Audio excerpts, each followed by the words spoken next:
ఒక గ్రామ అభివృద్ధి చెందిందా లేదా అని తెలుసుకోవాలంటే అక్కడ రోడ్లు చూస్తే చాలు అంటారు.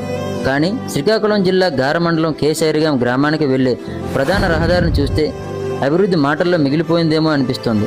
కొన్ని సంవత్సరాలుగా మరమ్మతులకు నోచుకొని ఈ రోడ్డు ఇప్పుడు గొంతులతో నిండిపోయింది. ప్రతి అడుగడుగులు ప్రమాదం, ప్రతి ప్రయాణం భయం. ఇదే ఇప్పుడు గ్రామస్తుల నిత్య జీవితం. ఈ రహదారిపై నడుస్తున్న ప్రజలు ఏమంటున్నారో వారి మాటల్లో వినండి ఒకసారి. అసలు విషయం ఏంటి? పంచాయతీ చాలా సంవత్సరాలుగా ఈ రోడ్డు ఎలాగైనా ఉంది. ఎంతమంది నాయకులు వచ్చారు, చూడడానికి పని చెప్తాను. చాలా బాగా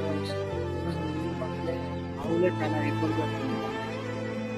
ఆవు కూడా 2 రోజులకు సంచరించి రోడ్డు అయితే ఉందన్న. మొత్తం చాలా రోడ్డు వేసి అధికారుల దృష్టికి తీసుకెళ్లారా దీన్ని? ప్రతి వారు పెడతాను. ప్రతిసారి ఏ నాయకుడు వచ్చినా చూస్తాను. ఏ నాయకుడు వచ్చినా గ్రాంట్ అయిందంటే చేయకండి.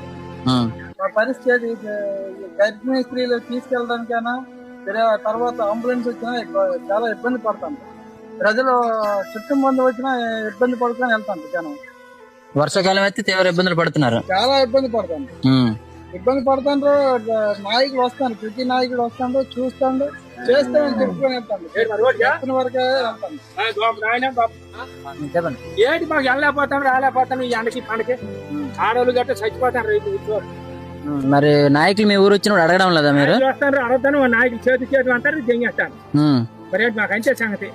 మరి ఓటు అడగ వచ్చినప్పుడు ధైర్యంగా మీరు రోడ్ల కోసం అడుగుతాం, కయ్యలు ఆడతాం. పెద్దలతో గొడవలు ఆడొద్దండి. నాయకులకి మన రోడ్లు, మన హక్కులు మన కోసం అడగడం. ఓటుకు వచ్చినాడే మాకు అడుగుతారని వాళ్ళకి తర్వాత మరి చెప్పరు. ప్రజలు అడుగుతున్న ప్రశ్న ఒకటే, అధికారులు ఈ రోడ్లను ఎప్పుడు చూస్తారు? అభివృద్ధి నివేదికల్లోనే కాదు, ప్రజలు నడిచే దారుల్లో కూడా కనిపించాలి.